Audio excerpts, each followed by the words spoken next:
Insomnia is not really a sleep problem. Insomnia is not a sleep problem. It's a whole body problem. I've done everything else right. I'm following all the instructions and I still can't sleep. In the Wild West, there's really bad guys like Billy the Kid. So that might be your parasite. Secreting, it's partying up a storm and you're good at night, and especially during the full moon. So the full moon parasites come out to feed on our serotonin, which is higher during the full moon.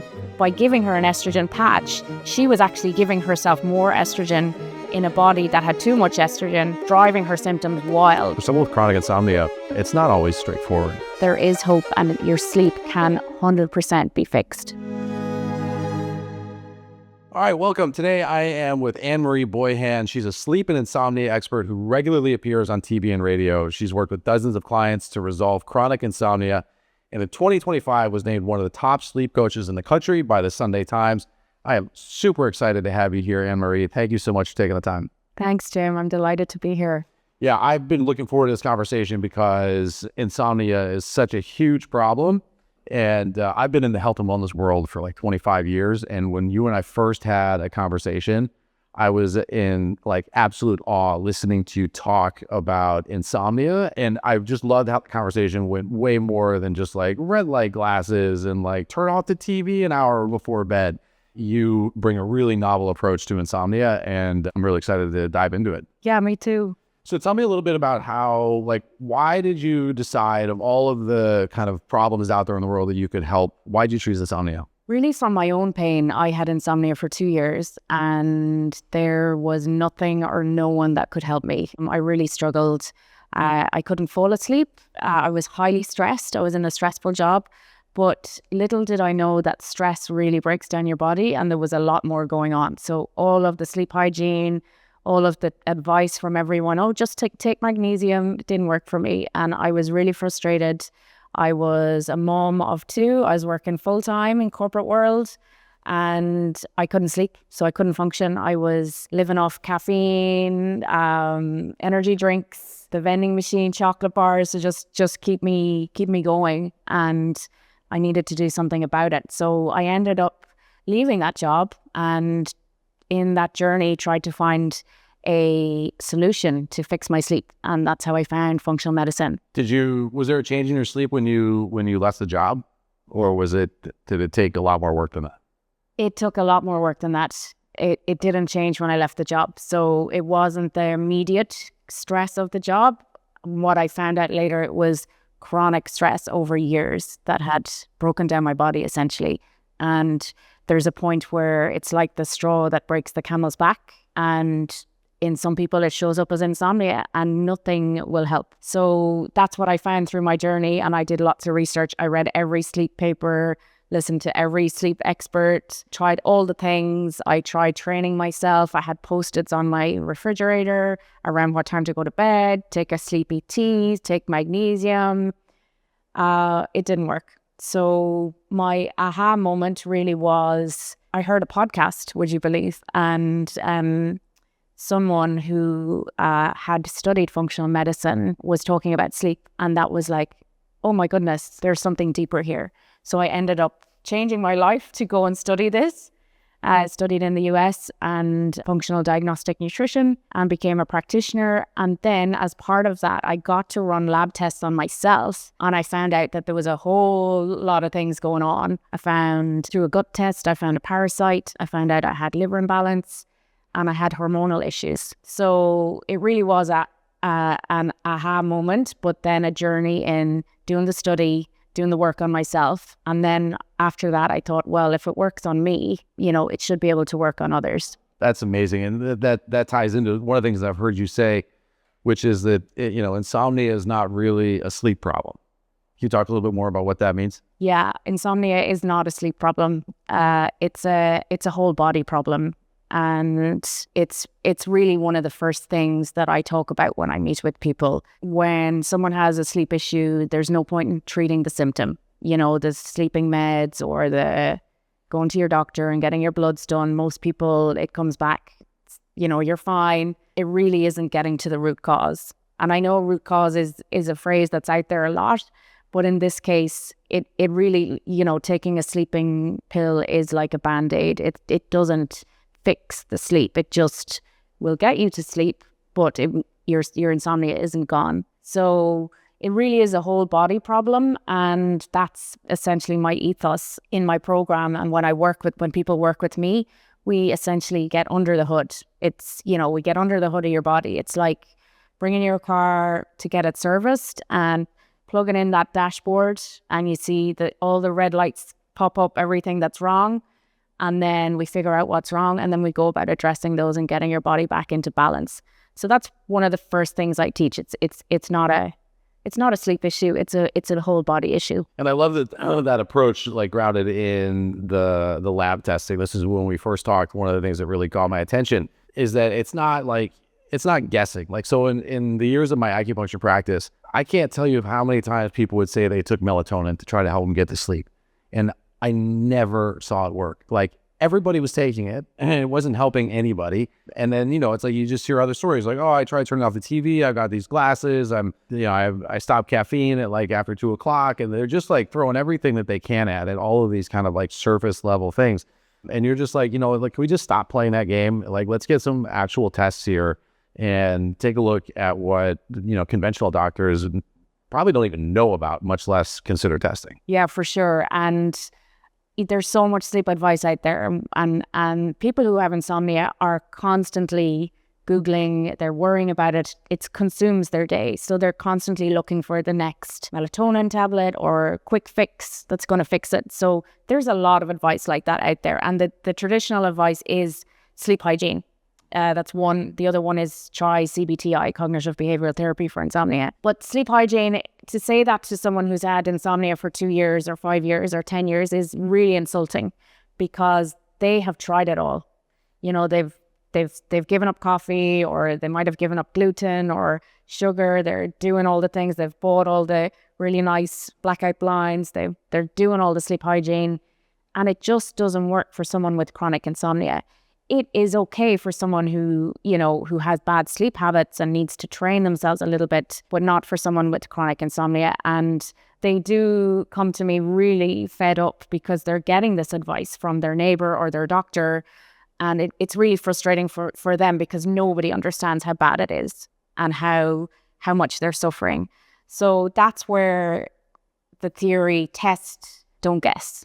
And that's another one of my values. I am a big data nerd, and my clients love that, because I run the lab tests on them, and that we get back the data. It shows a number of things that are imbalanced in their body, but the data tells the story, right? So we just follow the data, and that's how I fix insomnia.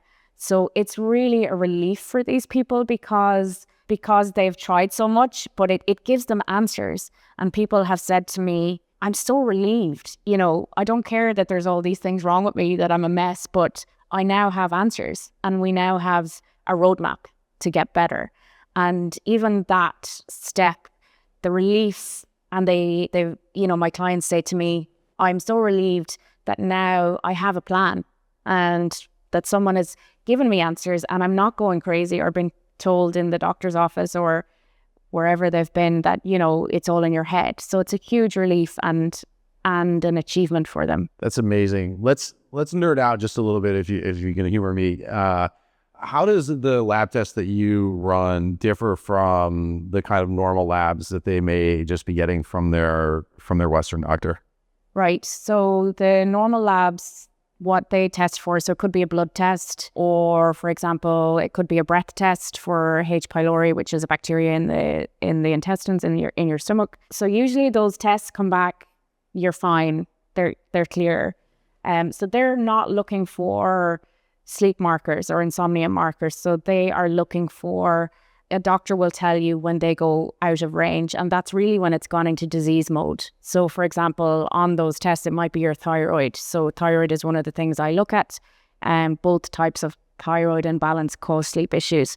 But a typical thyroid panel on a doctor's or a blood test will only tell you when there's something wrong. So it's gone into the red, and it's like, okay, you've got hypothyroidism, you need some medication. Whereas when I run the test, it's totally different. So I need to see, firstly, I get them to do a separate blood test that shows the full thyroid panel. So for example, there's about 7 health markers that I look at. A typical doctor will only look at 2. So that's the first thing. The second thing is the other test that I run, which is a gut stool test, stress and hormone panel, which is a dried urine test called the Dutch, a hair tissue mineral analysis, which is a hair sample, and then a neurotransmitters test, which is a urine. So they're totally different tests. They're looking at different parts of the body, but they're looking for imbalances in the body that when I interpret it, I know the ones that lead to the sleep issues. So they're very simple. They're done from home. So they're self-testing. So the client does the test themselves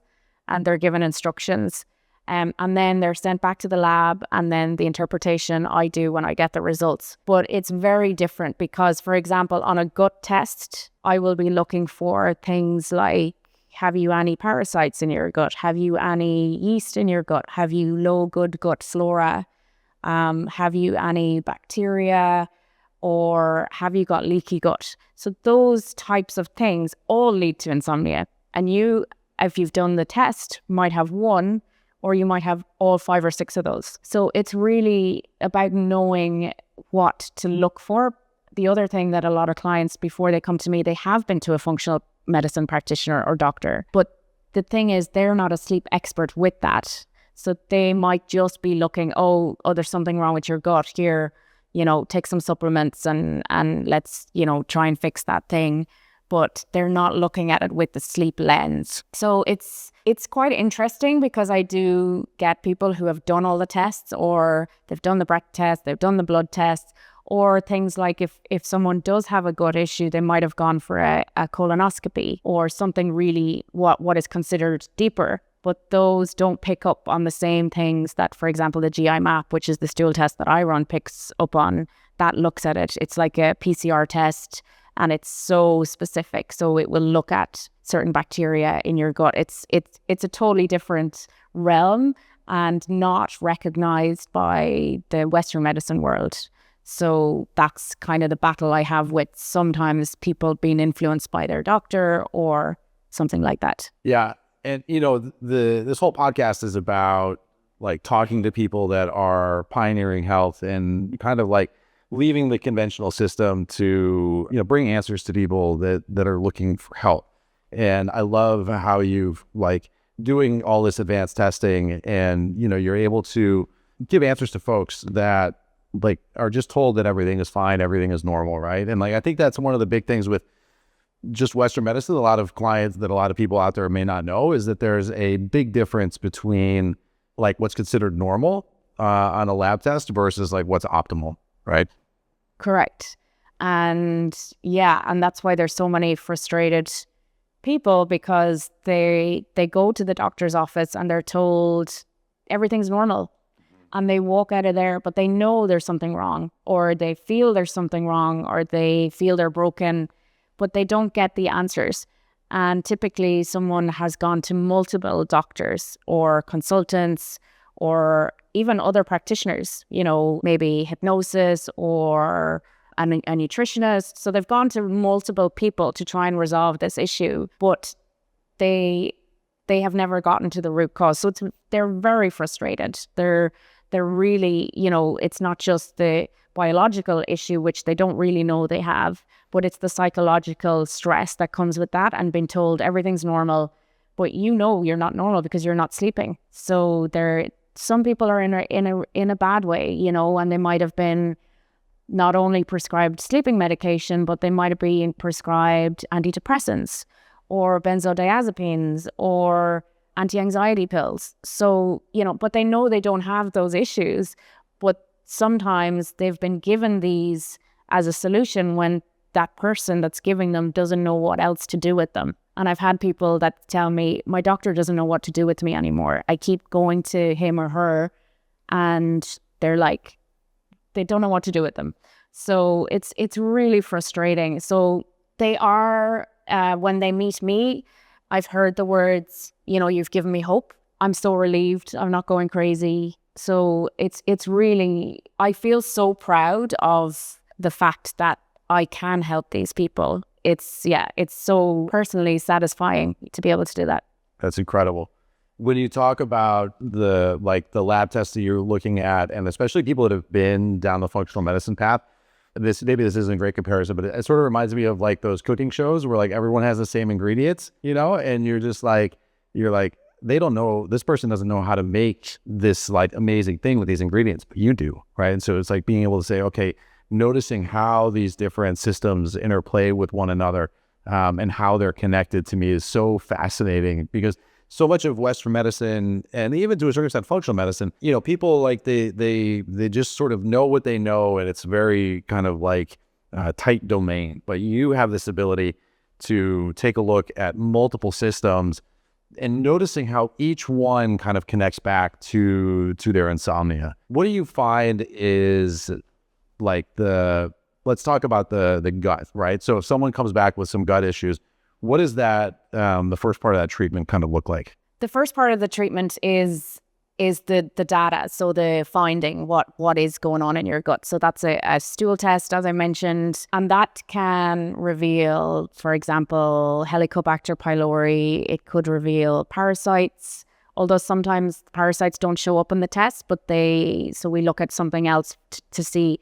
A lot of people with insomnia do have parasites. It shows low good gut flora. It may show that you have a bacterial overgrowth, or it may show that you have leaky gut. So there's some of the things that we find. But the gut is so important for sleep because the gut-brain axis, so the gut talks to the brain 90% of the time. So the brain only talks to the gut 10%. So if you think about it, if your gut is messed up and you're trying to talk to your brain 90% of the day and your gut has a lot of things going on, it is not telling the brain that you can sleep. So your gut is your second brain. So if you fix the gut, you can fix your sleep. Now, it isn't the whole picture, but it is a lot of the picture. And sometimes people don't have any symptoms, so they're asymptomatic. They don't think they have gut issues. But then sometimes people might have gut issues like GERD or diarrhea or constipation, or they find they're allergic to foods or can't handle foods. So they either have gut symptoms or they don't. But in both cases, they have certain things in their gut that are leading to their insomnia. So then how we go about treating those is through diet, lifestyle change, and supplementation. So, there's a lot of supplements out there, but these are high-grade targeted supplements that either are getting the baddies out or they're bringing up the levels when we need to in some case. So we're trying to all the time balance the things in your gut. So in some cases, the things like are too high and we're trying to get them down. And in some cases, the things are too low. So sometimes I liken it to the Wild West. So when I talk about what's in your gut, so in the Wild West, there's really bad guys, like Billy the Kid. So that might be your parasite. So something like Blastocystis hominis, we get it through water or travel or food, contaminated water usually. In my particular case, I got it like 15 years before I found my insomnia when I was traveling in Central America. And I know it was the water or the street food. So Billy the Kid is the parasite, and that's like a particularly nocturnal pathogen. It's eating, it's secreting, it's partying up a storm in your gut at night, and especially during the full moon. So the full moon parasites come out to feed on our serotonin, which is higher during the full moon. So Billy the Kid is in there, and he's really going crazy with his gun and lots of antics, and he's probably causing a lot of your sleep issues. And then you might have someone else, the sheriff, who comes in and he's trying to, find Billy or put him in jail, or there might be shootout, and that could be a case where there's something else where you might have H. pylori, for example, or you might have bacterial overgrowth. And these guys are all, doing a shootout in your gut, keeping you awake at night. So we need to get them out of your gut. And, in Western medicine, for example, if you had H. pylori, they would do a breath test and then they would treat it with an antibiotic. Now, you can do that to treat it, but what happens is the treatment of that is only 15 days, whereas the life cycle of H. pylori is about 6 weeks. So you're never going to get it fully killed off. So that's why my approach works, because people have had the breath test, they've tried it with their doctor, but they still might have the thing. So it's complex, but there is an order of operations, and we get it all done. And it's 6 months of intense work. In some cases, it's longer. But when everything goes back into balance and the baddies are out and they're in jail, then you do get your sleep back. That's amazing. It's amazing. And it's like, if people, I mean, I've seen it where it's like, if people guess like, well, maybe I'll take a little melatonin, or I'll change my sleep hygiene. Like, certainly when it comes to supplements, they guess all over the place, because it's like, oh, I heard this here. I heard, maybe probiotics this, and maybe, 5-HTP over here. And I think what they don't understand is that if you're taking the wrong thing at the wrong time, or the wrong order, or for something that you don't even have, it's not always a neutral. It can sometimes make things even worse. Totally. It can make things even worse. So there's lots of examples of that. So, there's a lot of advice out there about, for example, your gut, eat some sauerkraut, or eat, some kimchi, or take a probiotic. But what happens is, if you have an overgrowth of a certain bacteria in your gut and you're taking that stuff, you're just feeding it to get bigger.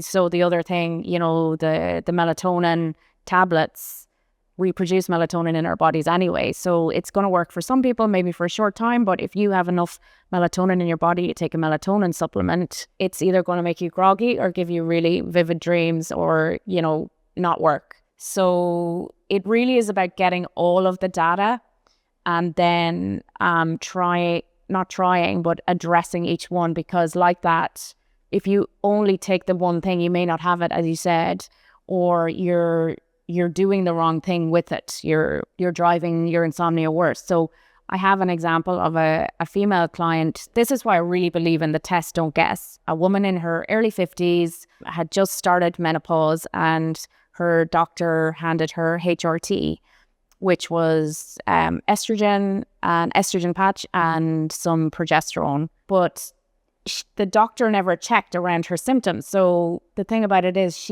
when I ran the hormone test, the Dutch test on her, I found out that she had high estrogen and low progesterone. So what the doctor had given her in that hormone replacement therapy, by giving her an estrogen patch, she was actually giving herself more estrogen in a body that had too much estrogen, and she was driving her symptoms wild. Like, her insomnia was so much worse. So in that case, a blanket solution, we saw the data, and it was like, whilst I can't advise someone to come off, for example, a drug, because I'm not a doctor, however, I can educate it around the data to show that you may not need that. And we got to work on your liver instead, to make sure that you're detoxing that estrogen out of your body, because you already have too much going on. So that's where there are a lot of aha moments, or the case where someone might have a supplement graveyard. There's so many supplements, and I'm like, stop taking all the supplements, and then we assess through the data which ones that you need. And even at that, the ones that they end up taking to address something are very high grade. They're not something you buy in the local store, or they're not something you get over the counter. They're really very potent, that you would take for a short, intense period of time until the body is back in balance. And then we also work on why the body got out of balance in the first place. So we're constantly working on the root cause as well. So I never want anyone to take supplements for life. It's really a short, intense burst until they get better. That supplement graveyard is a great phrase. My wife calls it intuitive vitamining.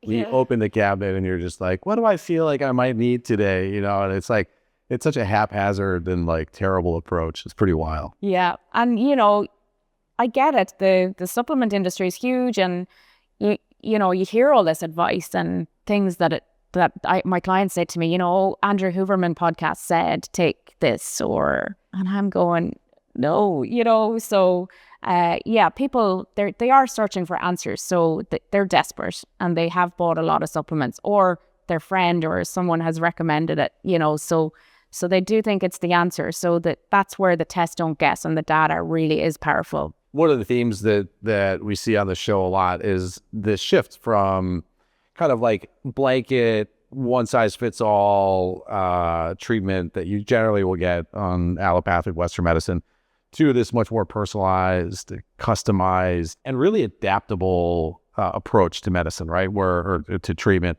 where, you get the numbers ahead, you do the testing, and then you keep track with people. Like, you stay in touch, they work with you closely so that you can adapt as they improve. Because as, they're in different parts of the process, I imagine levels will change, things will shift, and they need to be, kind of amenable to, like, okay, this is the next step. And it seems to me like everything is really personalized. And the vibe that I get from you is that, like, you're going to be in the trenches with these people. Like, for someone with chronic insomnia, it's not always straightforward. And it's been often sometimes years of frustration for them. And to finally have an ally who's like, listen, I speak this language, I have the solution, like, we're going to do this together. I mean, I can just imagine the level of relief that must be. Yes, the relief is fantastic, but it's also the support, not only from me who has lived through it, but from the community of other people going through it. So when you have chronic insomnia, no one else really understands how bad it is. So if someone talks about their sleep issue, no one else gets it, handing out that sleep hygiene advice or just take magnesium. So they can't really talk about it with other people because nobody gets it. So it's a really safe community that they can vent, but also get answers and then get their personalized plan. And the journey is not easy. It's not linear. There's ups and downs, there's good days and bad days. But what I say to people is your sleep will come, but it will come at the end when we've addressed everything. So you've got to believe in the process. You've got to be coachable. So, believe in this method. And mindset is a big part of the journey so we do a lot of mindset work because they have these associations of being a bad sleeper, or they might be telling a story around being a bad sleeper, and that's going to affect your sleep. So it's not just the biological issues. There are mental or psychological issues to do with sleep, not sleeping. So things like, you might wake up in the morning, or you mightn't have slept, but the first person you meet in the household, be it your partner or your parents or your dog, I don't know, but you might go into work. And the first thing you do is you tell everyone how bad your sleep is, or they know that you're a bad sleeper. So they ask you and you answer them, or you have a particular, you get it off your chest. So the brain is constantly listening to that story and that narrative, which is reinforcing then the bad sleep behavior and saying, yeah, of course you're a bad sleeper. So we have to work a lot on that. But the other thing is, so it's the mindset, but cognitive behavioral therapy for insomnia is the traditional gold standard of treatment for insomnia that a lot of healthcare systems have, or that is the treatment for insomnia. And wow, why is that?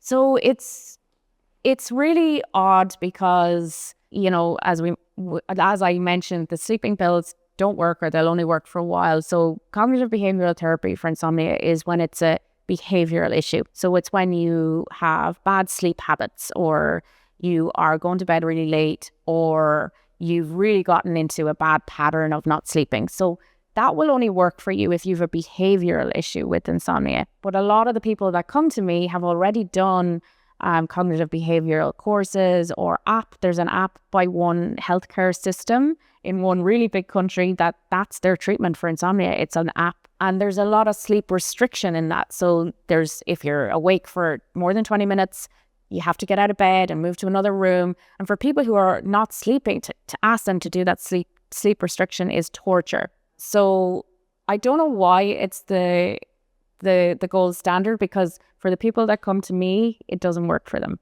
Yeah. But it will work for the behavioral, if you have a behavioral issue. It's wild though. It sort of reminds me of like back when I was a kid, where they were just like, it's all in your head, or like whatever it was, right?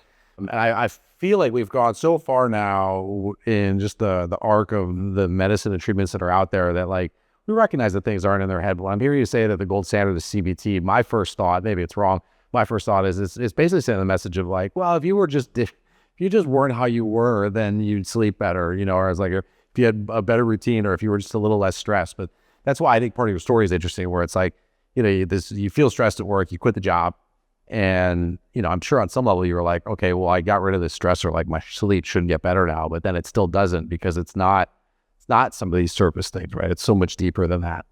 So that's pretty wild that CBT is the solution. Yeah. Is the standard, not the solution, but that's like the main thing that they go to. Because I can imagine that would probably just make things worse for someone who might have, all of those underlying issues that you test for, and they're just sitting there and they're just thinking like, I've done everything else right. I've set my house, I'm following all the instructions, and I still can't sleep. Yeah, it's so frustrating. And that is that person, they have tried the CBTI, they've tried all the things, and because it's the gold standard, then they think there's something really broken or something wrong with them, and they're not getting answers. So it just perpetuates the cycle of doom for them. So and I do get some cynicism, around when I meet someone for the first time around, well, I've tried so many things. How do I know this is going to work? So that's a big conversation as well, because they literally, and they've spent thousands or years doing things. So they really are, they're desperate, but they're also cynical. Why will this work? And let's talk briefly about some of the medications and the pharmaceuticals that people get prescribed, because I heard somewhere that it may get you to sleep, but the quality of sleep is basically shit. Is that true? Yeah. So so the first thing that happens if someone has insomnia in most doctor practices around the world, or certainly with the clients that I work in, which is US, Canada, UK, Ireland, the first line of defense is you go to your doctor and you're offered a sleeping pill. So that can be things like Zopiclone. It can be, they have many names in different countries, right? So what happens with the sleeping tablet is it will get you to sleep, but you never get deep sleep. So when we do a full sleep cycle, which takes 90 minutes, we're supposed to do 4 to 6 of those in a night. So in one sleep cycle, 3/4 of the sleep cycle is NREM sleep. So REM is rapid eye movement, and then 1/4 of the sleep cycle is rapid eye movement. So the non-rapid eye movement, which is 75% of that 90 minutes, is one part of that. The N3 part of that is deep sleep. So with sleeping medication, you never get into deep sleep. And deep sleep is the recovery sleep. It's the healing sleep. So sleep scientists only discovered 15 years ago, the sleep is so new that they only discovered that the brain has its own lymphatic system, which cleans down every night. And it does so in that third stage of NREM sleep. So if you're not sleeping, that the cleaning crew never came in that night. So, but if you're taking a sleeping med on top of that, you're not getting it anyway. So it'll get you to sleep. You think you've slept, but you never actually get the recovery. So that's where it can, unfortunately, over long term lead to other things. People get very addicted to it, but it's not really the solution. Like I mentioned before, it's a band-aid. So it's not getting to the root cause. But some people, they take them, or a lot of people that come to me, they want to get off them. They want to be able to sleep naturally. So I help them with that. I cannot tell someone to come off a medication. However, I will work with their doctor to help them come off it, because what I find is at a point in the program, usually around month 4 or month 5 of working with me, their body is back in balance and they're able to sleep naturally. But what they might have is a psychological dependence on it. Some people are prescribed benzodiazepines. Some people are prescribed antidepressants. And again, these things can be highly addictive, but they can be really dangerous if you are weaning off them on your own. So again, I would work with this person's psychiatrist or a medical professional around that. It's really not simple to come off a lot of those things, but they're the solutions they've been handed. So, you got to meet the person where they are and help them. But yeah, so not everyone is in that boat when they come to me, but a lot of people are. So tell me a little bit about your kind of ideal client. We've been throwing around the phrase chronic insomnia. At what point is someone like a great candidate for the work that you do versus continuing to try to figure it out on their own? My ideal candidate would be someone who has insomnia for 2 years, from anything from 2 months. So insomnia is anything from 2 months to years. So if you are not sleeping for more than 2 months, you have insomnia. So if you have insomnia for 2 months or 2 years or 5 years or 10 years or 15 years, and you're really willing to do the work, and you're really, going to show up, you're really committed, you really want answers, but you're actually going to lean in and do the work, then that person is my ideal candidate. It's not a quick fix. It's a journey, but we get there. And people that have had insomnia for 23 years, for 14 years, I'm just thinking of my current clients for 2 years, for 10 years, that have had no hope. They have gotten their sleep back. So I'm getting people from 1-2 hours sleep a night to 7 hours. Wow. That's amazing.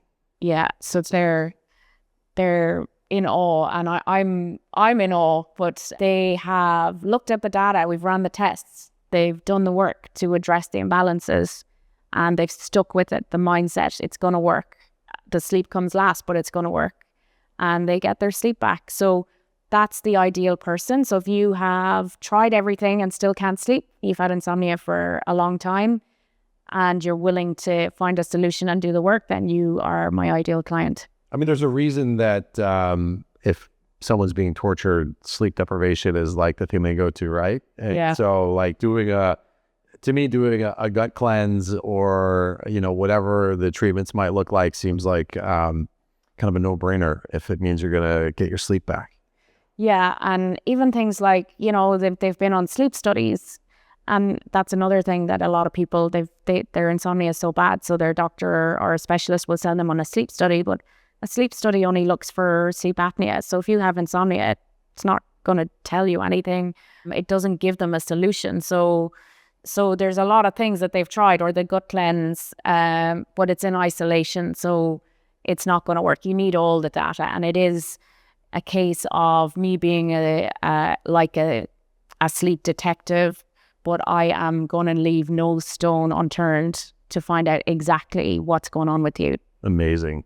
So we've covered a lot of ground. I think it's clear that you bring an approach to solving insomnia that is very, very rare, and maybe even you are a total unicorn in everything that you bring to the table to help solve this problem once and for all for those people that are suffering. Is there, as we wrap up here, is there any message that you might have for somebody who's watching right now that, feels like they've tried everything and that they still might be a little skeptical that, recovering their sleep is even possible for them? Is there anything you want to say to them? What I would like to say to them is, you're not broken. You just haven't found the right person or the right solution yet. So there is hope, and hopefully you will hear this, or you will find me, but there is hope, and your sleep can 100% be fixed. Beautiful. And how can they find you?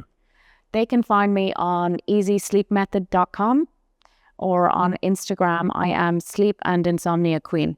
Amazing. Thank you so very much, Anne Marie, for being here. Be sure to check her out. Thank you for watching, and we will check you next time. Thanks, Jim.